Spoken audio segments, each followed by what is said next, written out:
Están escuchando La muerte del pequeño Imran, episodio 2, El cerco policial. Mi nombre es Susana Neira, soy periodista y les estoy contando la muerte del pequeño Imran. La historia de un niño que apareció sin vida dentro de una maleta. La historia de un menor al que nadie echó de menos durante días. La historia de una víctima de malos tratos que el sistema no logró proteger.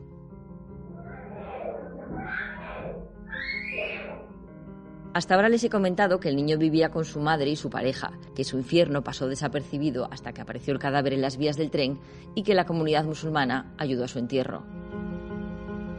También que eran poco conocidos en el barrio de Vallovín, aunque sus vecinos más cercanos presenciaron algunas escenas que les llamaron la atención.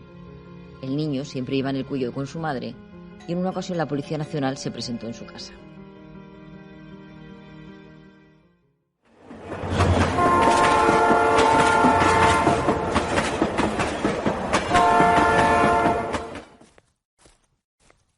Pero fue ahí mismo a la izquierda, por donde la vi a la izquierda. Claro, estaba todo emboscado, vinieron y dicen, esto queda ahí, pudre, cómenlo, cualquier cosa o tal. Pero las cosas a veces no salen como piensan. Y eso yo muy gordo, una criatura, la fe y el daño ese, él no tiene culpa ninguna. La zona era un lugar idóneo para deshacerse del cadáver, porque la maleza crecía sin control desde hacía una década. Pero casualidades de la vida, justo esos días Adif decidió desbrozar. Durante esas labores de limpieza, el operario de una contrata se tropezó con una maleta tipo trolley de color azul marino. Al retirarla se dio cuenta de que pesaba mucho y en su interior había algo que no esperaba. Entonces al abrirla ve unas mantas. No le da importancia y le da una patada para apartarla para seguir trabajando, para seguir desbrozando. Y es ahí cuando de la maleta sale un bulto y se ve un pie, que dice puede ser de un muñeco o de un niño. Así arrancó la investigación policial de un caso que aún nos estremece. Así se resolvió un crimen que dejó en evidencia la crueldad de la que es capaz el ser humano. Más que nada por quién era la víctima. Me impresiona muchísimo cuando es un niño. Bueno, fue una agresión brutal, vamos, que eso no se te olvida, vamos, es de lo peor que yo haya visto aquí en la policía, en los 20 años que llevo. Todo comenzó así.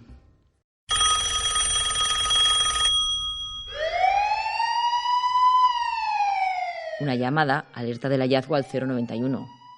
Cuando una patrulla de la Policía Nacional se acerca hasta la ubicación facilitada, confirma el peor de los escenarios. No es un muñeco, es un niño. Y la muerte no es accidental. Nos llaman a nosotros, a Policía Científica. Cuando digo nosotros es el grupo de homicidios. Y el coche patrulla que está allí establece un perímetro sobre la zona. A partir de ahí empieza la investigación.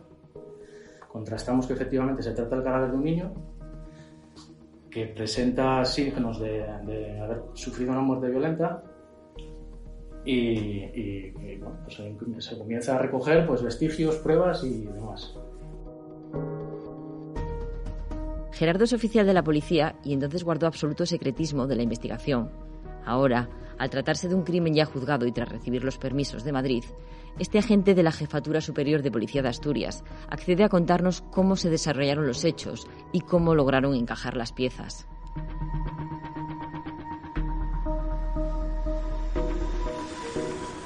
Una de las primeras pruebas les llevó hasta Málaga. A raíz de un objeto que se encuentra, que es un trocito de cartón con una anotación, nos lleva a nosotros, Policía Judicial, a seguir la investigación en Estepona. Y allí se identifica a la familia de Fadila y a ella misma.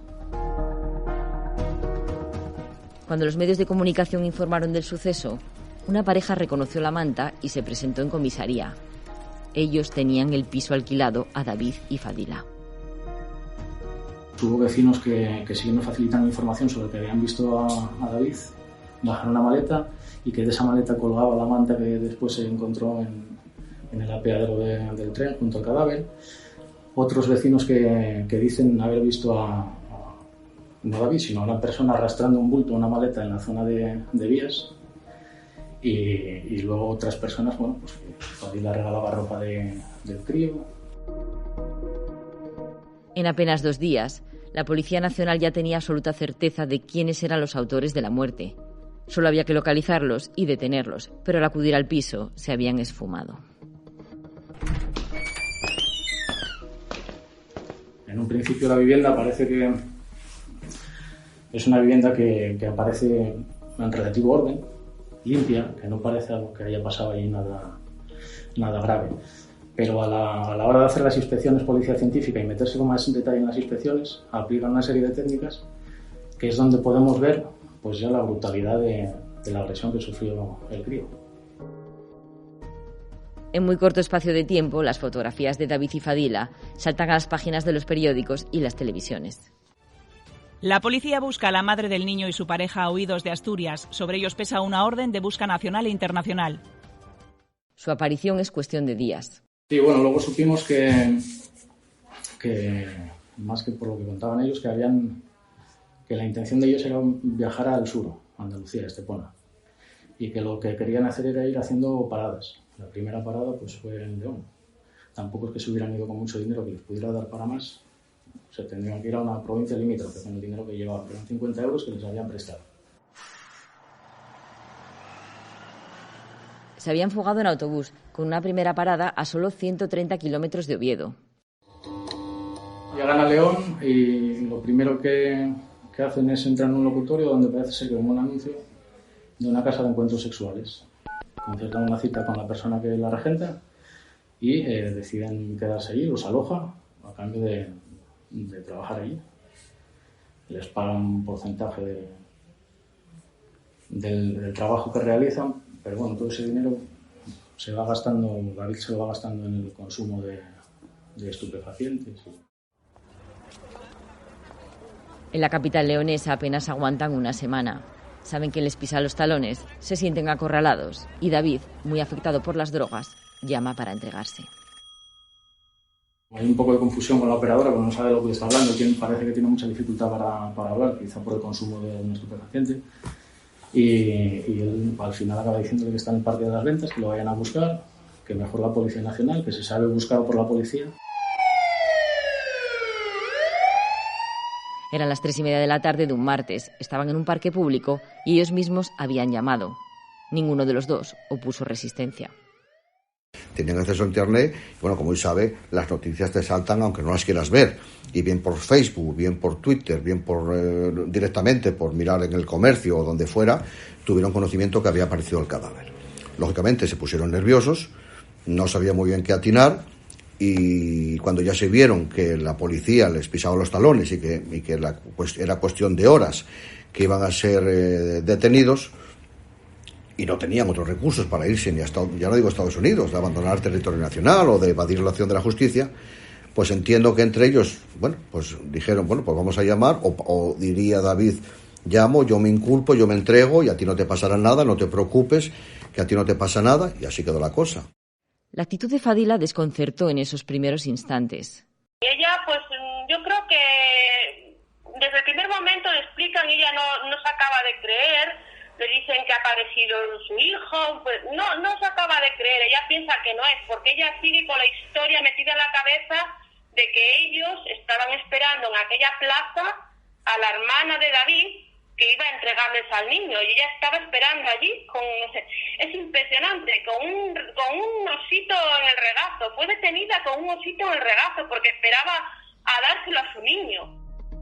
Quienes acaban de hablar son Fernando de Barutel y Belén González, los abogados encargados de la defensa de David y Fadila, que nos darán nuevas claves de los protagonistas y del caso. Están escuchando La muerte del pequeño Imran, episodio 2, El cerco policial. 5 horas después de su detención, la Policía Nacional los traslada a Oviedo para declarar. Llegan sobre las 10 de la noche por separado. en vehículos camuflados y custodiados por 6 agentes. Que había causado la muerte al menor, que la había zarandeado, que la había tirado contra la pared, que le había dado puñetazos. Es decir, que había sido el autor material de la muerte del menor y encima con unas circunstancias ciertamente desagradables. No, tampoco ha hablado de un arrebato y un golpe. En comisaría el relato de David resulta absolutamente atroz. Fadila, por su parte, mantiene que no sabe nada. Yo pienso que estaba en shock, no creo que estuviera consciente. Y es más, después cuando me quedé un momento me parece que antes de la declaración judicial, ella me dijo: te voy a pedir una cosa. Digo, ¿qué? Dice, te voy a pedir que me dejen ver a ese niño. Para encontrarse en pleno duelo por la muerte de su hijo, la actitud de la madre resultaba extraña. Se le dice por qué está imputada y se le habla de que está imputada por el homicidio de su hijo, y en ese momento se derrumba, pero contrasta que a los pocos minutos, durante la declaración, ella argumenta que quiere contarlo todo, los detalles anteriores y posteriores al hecho, y parece más tranquila. Sin embargo, él, a la hora de empezar a narrar lo que había sucedido, es cuando empieza a ponerse nervioso, a sollozar, y ella no. Cuentan que tras una discusión ella se había ido de casa y en menos de una hora David había matado al niño, limpiado el piso y se había deshecho del cuerpo. La limpieza del domicilio, ya te digo, sin entrar en detalles escabrosos, tuvo que llevar mucho tiempo. Bastante tiempo. No esos 45 minutos que dice que ella estuvo fuera mientras pasó durante el hecho. Aquello no cuadraba. La jueza consideró inverosímil el relato y decretó el ingreso en prisión de ambos por el asesinato.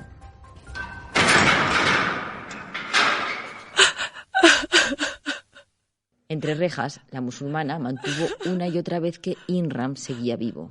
Había unas fotografías que eran bastante desgarradoras porque eran fotografías del niño como se encontró en la maleta y eran unas imágenes bastante duras del niño.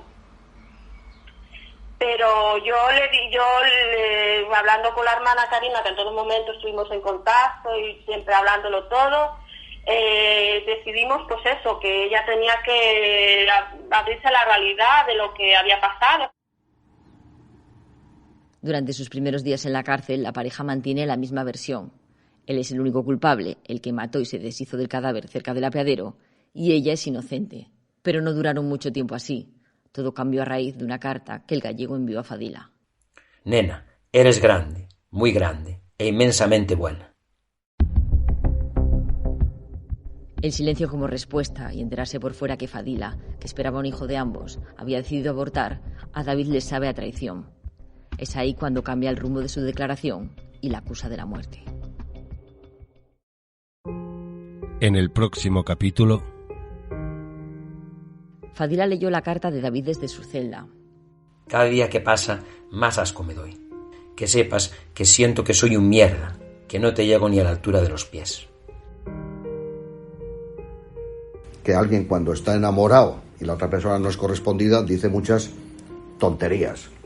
Pero dentro de esas tonterías tampoco reconoce que hubiera matado él al menor, ni muchísimo menos, y que ella no supiera nada. Simplemente pues se arrastra como un enamorado. Lo siento mucho, tenía que haber de tal, el amor de mi vida, daría mi vida por ti. Y bueno, la verdad que en estos casos, en igualdad de circunstancias, la palabra perdón siempre es muy insistente. Como ella no responde, él da la relación por rota y cambia su versión. En el juicio la culpa de todo.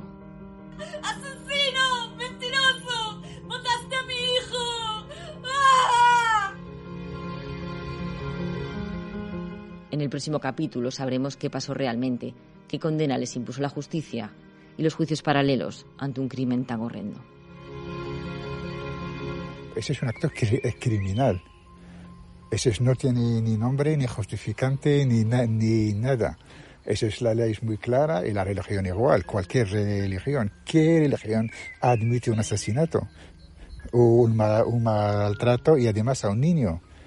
Pobre, inocente. Sin defensa, no, inocente, sin defensa y sin nada. Acaban de escuchar La muerte del pequeño Imran.